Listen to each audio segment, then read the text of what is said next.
Yeah, so you want to see how efficient your controller setup is and everything, and you got a 60-mile-an-hour bike. Get on a straight piece of road and get up to 60 miles an hour and wait for your power to level out. I don't mean look while you're accelerating, because that's when you're going to be pulling the max amps. But after you get up to your cruising speed, see how many watts it's taking you to maintain 60 miles an hour.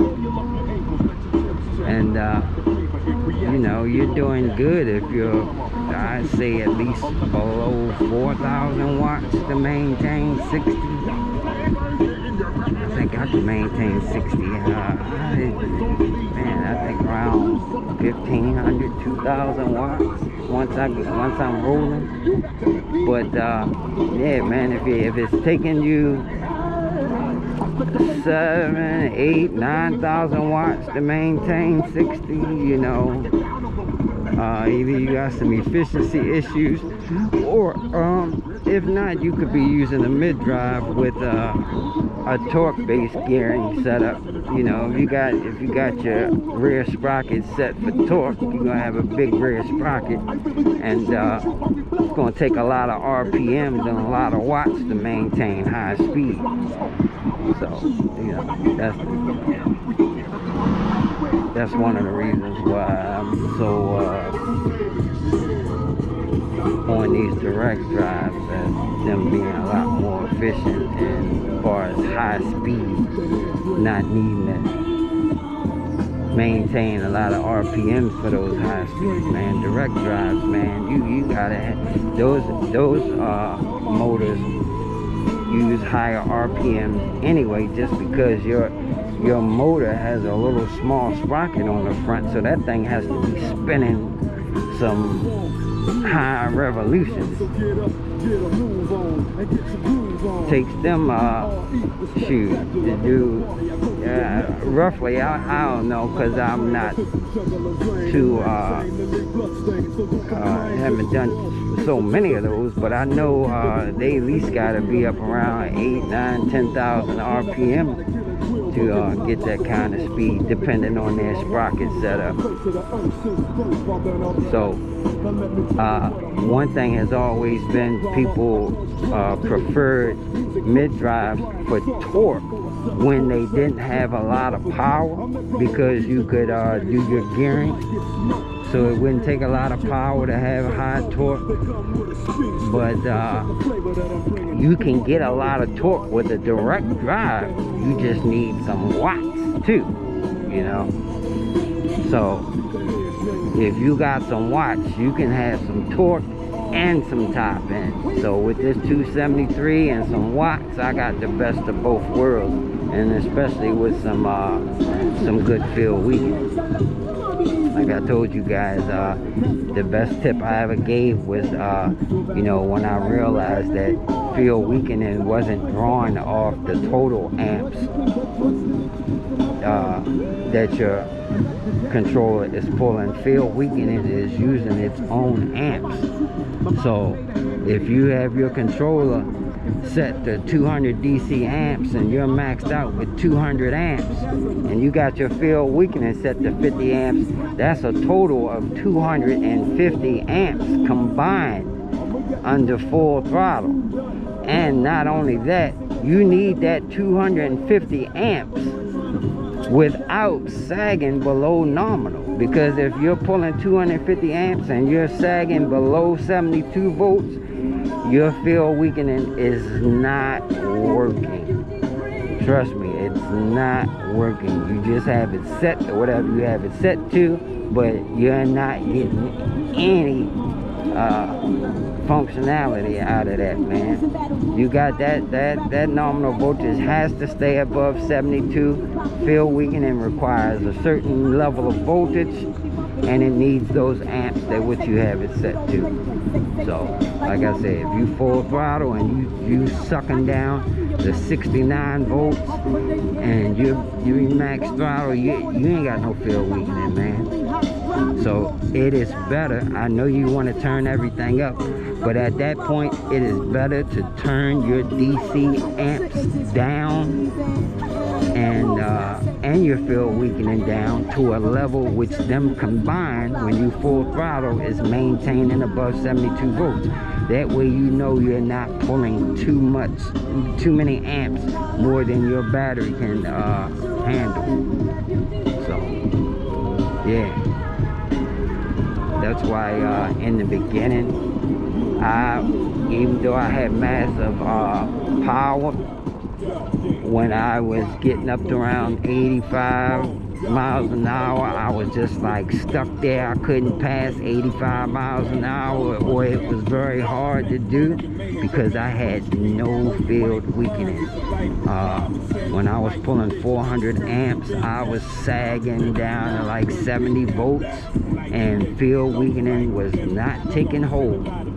So you know, I learned the hard way, you know.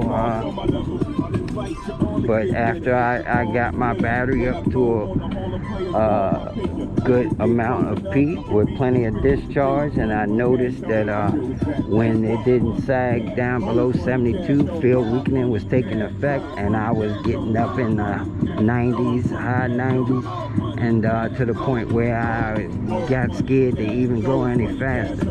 And like I tell them damn trolls, man, you try going 100 miles an hour on a public road, it ain't easy. You either gonna run up on traffic, red lights, police, or something. You know, the opportunities just don't always present themselves. Or when I'm going down here, by the time I'm getting in the 90s, I'm going uphill at that point, down at the end down there, going uphill. So fighting a losing battle. I need a long straight at that point when I didn't have enough amps. But I got enough amps now that I can get up there in them high speeds a lot faster and get the job done.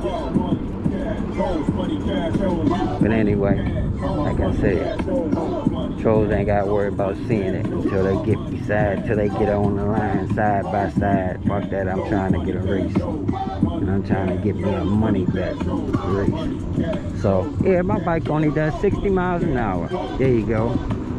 So you want a race? Come on with it. 60 mile an hour bike. Deuces.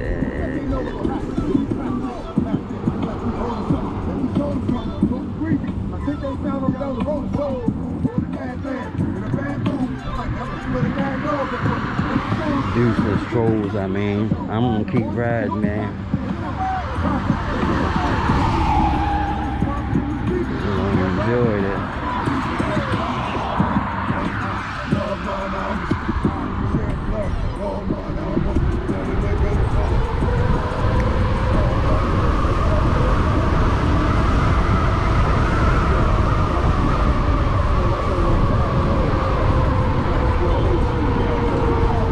Other day, well, I mean, it was yesterday I was out here, and I was doing about 40, 45 miles an hour, and I gave it the bing, and this damn thing lifted up on me. And I mean, I was haul ass and scared the crap out of me. I forgot when I'm speeding like that, I'm normally in the tuck. I'm normally in my tuck position and kind of scooted up front a little more. I did that while I was sitting up, you know, sitting up like this, cruising along, sitting kind of back on my seat. And yeah, when I pegged it, man, this thing went right up into a wheelie, and I ain't no wheelie guy, man. Scared the shit out of me. 50 mile an hour wheelie. I hit my e-brake and came back down with the quickness.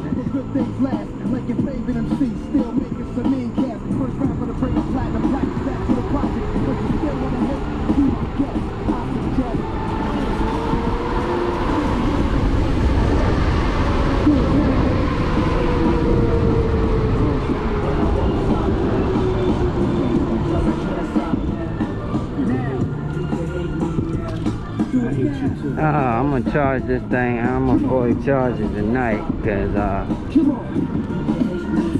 want to go out tomorrow and do me a nice old long distance ride.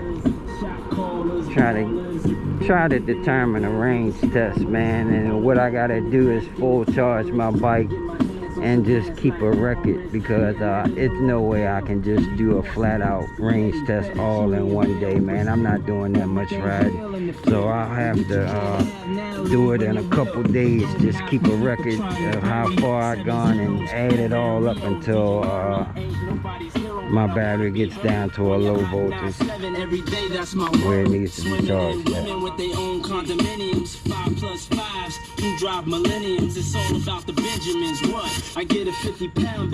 Man, I'm a little hot when I stay still. I got the sweatsuit on. I don't like going fast when I got shorts and a t-shirt on, man. That's why I see my boy and he was flying or going fast, man, and he had on talking about boy e-bike guy, man. He was going fast with shorts on and slippers, man. Hell no. All I can think about is going fast and having to put your foot down, or you know, I don't know, man. You maybe you get ready to fall off the bike and them slippers coming off and your feet hitting that street. Man, I ain't Fred Flintstone. You know how Fred Flintstone and Barney used to put their feet through the car, and they feet were the brakes on the concrete.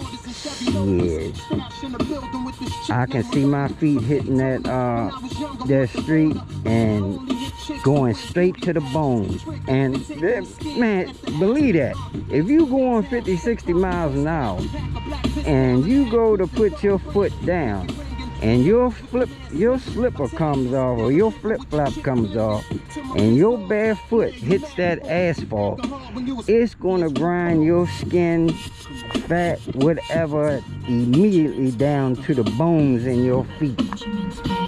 Hell to the no. Right now I got on my my vest. I got pads on. I got some shorts with the pads on and the hips and all that. Man, my ass old. I can't take no fall like that.